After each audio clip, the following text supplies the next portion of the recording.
এখন পর্যন্ত রামগতি কমলনগরের মানুষ আমাকে কখনোই পরাজিত করেন নাই। তাদের কাছে আমার অনেক কৃতজ্ঞতা।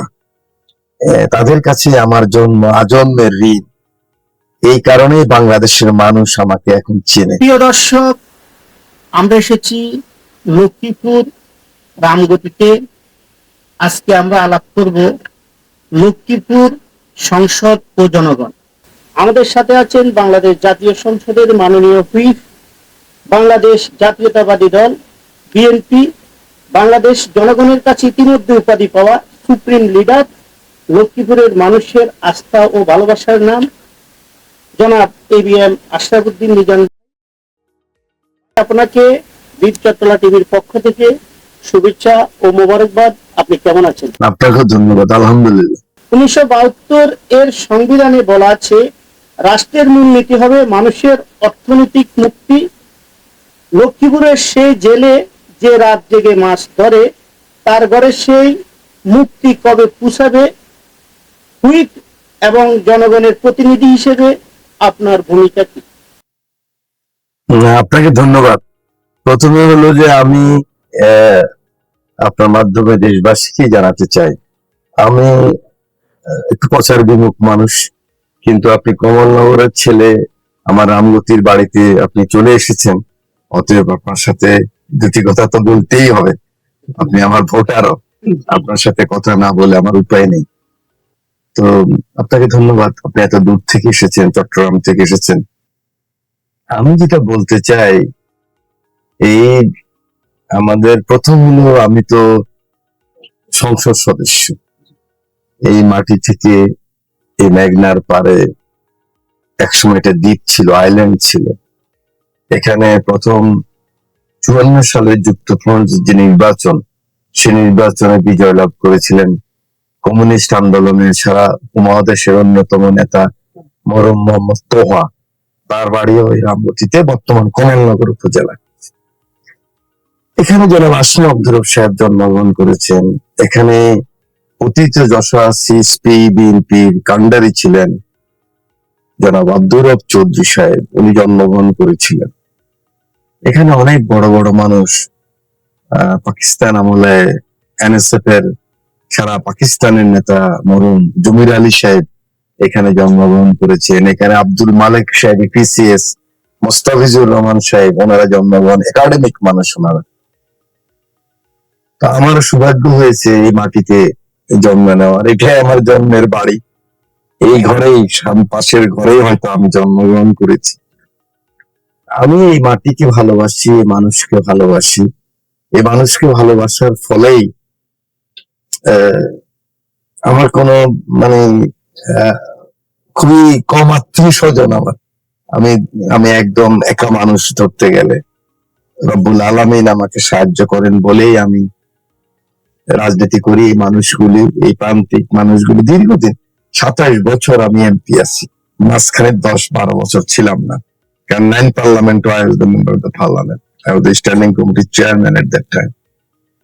সো আল্লাহ এবং জনগণের সাহায্যে এখানে বারবার নির্বাচিত হয়েছি। এই বড় বড় মানুষগুলির সাথে আমি নির্বাচন করার সুযোগ হয়েছে, জয়লাভ করার সুযোগ হয়েছে। এখন পর্যন্ত রামগতি কমলনগরের মানুষ আমাকে কখনোই পরাজিত করেন নাই। তাদের কাছে আমার অনেক কৃতজ্ঞতা। তাদের কাছে আমার জন্ম আজন্মের ঋণ। এই কারণেই বাংলাদেশের মানুষ আমাকে এখন চেনে। তা আমি যেটা বলতে চাই, এখানকার প্রধান সমস্যা হলো নদী ভাঙা। নদী ভাঙার কবলে আমরাও, আমাদের বাপ দাদারা নদী ভাঙা। এই বাড়িরও মাত্র এখন 300 মিটারের মধ্যে, 100 মিটারের মধ্যে কিন্তু নদী।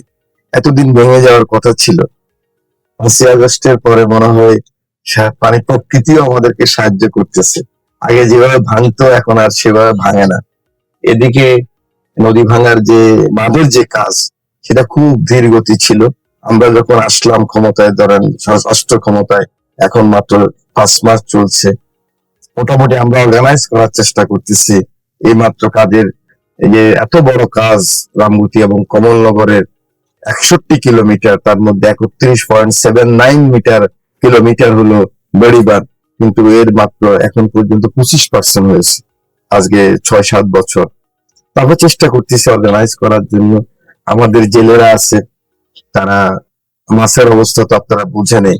আমরা যেহেতু ঠিকভাবে আমরা আমাদের নাগরিক সমাজও আমরা আমাদের দায়িত্ব পালন করি না, এবং জেলেদের জন্য সরকারের এত ধরনের প্রণোদনা ভর্তুকি থাকার ফলও ঠিক মতো তাদের হাতে পৌঁছে নাই বলে, এবং তাদেরকে মোটিভেশন দেওয়া হয় না বলে, লিডারশিপ যারা ছিলেন, সামাজিক নেতৃত্ব, সিভিল সোসাইটি, সাংবাদিক বন্ধুরা, সরকারের বিভিন্ন পর্যায়ের কর্মকর্তারা, ওনারা সকলে একটা দায়সারা গোছের কাজ করেছেন বলে জেলেদের মধ্যেও মোটিভেশন হয় না। তো ফাইনালি ইনশাল্লাহ আমরা চেষ্টা করতেছি। আমাদের তো এখনো মানে শুরুই হলো এই মাত্র। আমরা যেহেতু যে মাদক মুক্ত, দুর্নীতি মুক্ত, মানুষের ইনসাফ এবং মানুষের প্রতি যে অধিকার, মানুষের রাষ্ট্রের প্রতি, সেই ধরনের একটা রামগতি কমলনগর প্রতিষ্ঠায় আমার ভূমিকা থাকবে। আর রাষ্ট্রীয় ভাবে আমাদের কিন্তু 71, 90 এবং সর্বশেষ এই বর্ষা বিপ্লব, যেটা আমরা জুলাইয়ের ছাত্র জনতার আন্দোলন বলি, এখানে আমাদের ছেলেরা বুকের রক্ত দিয়ে কৃষক, শ্রমিক, সাধারণ কর্মজীবী মানুষ, বিশ্ববিদ্যালয়ের ছাত্র, প্রাইভেট বিশ্ববিদ্যালয়ের ছাত্রদের বিশাল ভূমিকা ছিল। আমাদের স্কুল কলেজে স্কুলের ছেলেরা মেয়েরা নিজের বুকের বুতম খুলে দিয়ে ফ্যাসিস্টের গুলিকে বুকে আলিঙ্গন করে নিয়েছেন। অতএব তাদের যে ঋণ, সেই ঋণে হলো একটা free, fair, credible, Democratic environment, ইনসাফ এবং হকের রাষ্ট্র, এবং সর্বোপরি মানুষের যে সামাজিক মূল্যবোধ, সেই মূল্যবোধকে প্রতিষ্ঠিত করা।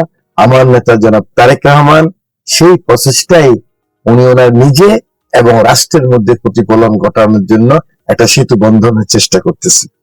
একটু যদি আমরা যোগ করি যে মাদকের বিরুদ্ধে আপনাদের দৃঢ় করেন, আমরা জানি মাদক একটি পরিবার বা সমাজের কিছু অংশকে ধ্বংস করে, বা একজন দুর্নীতিবাজ 20 কোটি মানুষের আমলকে ধ্বংস করে। দুর্নীতির বিরুদ্ধে আপনাদের টলারেন্স কি, সেটা আমরা জানতে চাই। না, আপনি আমাদের 31 দফা সংস্কার প্রস্তাব, যেটা বা আমার নেতা তারেক রহমানের দৈনন্দিন লাইফস্টাইলটা দেখেন না। আমাদের প্রধানমন্ত্রীর অফিসের খরচ হলো আনলিমিটেড, সবসময় ছিল এটা। আপনি শুনলে আপনার মাধ্যমে দেশবাসীকে আসলে জানাতে চায় না, কারণ সুন্দর তো আস্তে আস্তে, সুন্দর কিন্তু নিজেই তৈরি হয়। চাঁদ বলে না আমাকে দেখো, আমরা সবাই চাঁদকে দেখি। তবু একটা দুটো এক্সাম্পল আমি দেই। আমি জাতীয় সংসদের হুইপ, আমার বন্ধুরা আছে, হুইপ আছেন, আরো আমাদের চিফ হুইপ মহোদয় আছে। আমার নেতা Tarique Rahman is the leader of the house, দুই পক্ষের নেতা। এটা একটা বাংলাদেশের মানুষকে আমি বলতে চাই। লিডার অফ দ্য হাউস হলো সরকারি দল, বিরোধী দল, দুই পক্ষের নেতা। অপোজিশন লিডার হলো অপোজিশনের নেতা। ঠিক ওই ভূমিকাটাই রাখতেছেন উনি। আমাদের জাতীয় সংসদের প্রথমে আসে উনি চেক করে দেখেন এসির কত ডিগ্রিতে চলতেছে। আমাদের প্রধানমন্ত্রীর অফিসের লাঞ্চের প্যাকেট হলো 150 টাকা, জাতীয় সংসদে আমাদের টিফিন হলো 50 টাকা অনলি। তো ওনার নিজস্ব দেখেন আজ পর্যন্ত একটি পতাকা লাগায় নেই। ওনার গাড়ি বহরটা দেখতেছেন, ওনার সফর সঙ্গী দেখতেছেন। মালয়েশিয়াতে ওনার সাথে যিনি গিয়েছেন, তিনি কিন্তু চায়না যাওয়ার কথা, তিনি আর চায়না যান না, ওনার দরকার নাই চায়নাতে, কারণ একই ফ্লাইট ছিল। কিন্তু আবার যিনি চায়না যাবেন, ওনাকে উনি মালয়েশিয়া নেন নাই, কিন্তু বলছে তুমি এখান থেকে চায়না চলে যাবে।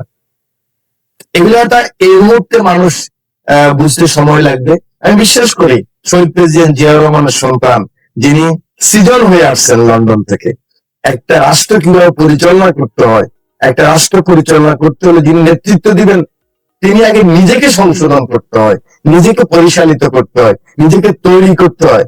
আমার নেতা তারেক রহমান নিজেকে তৈরি করে এসেছেন। বিশ্বাস করি বাংলাদেশের মানুষের আশা পূরণ হবে।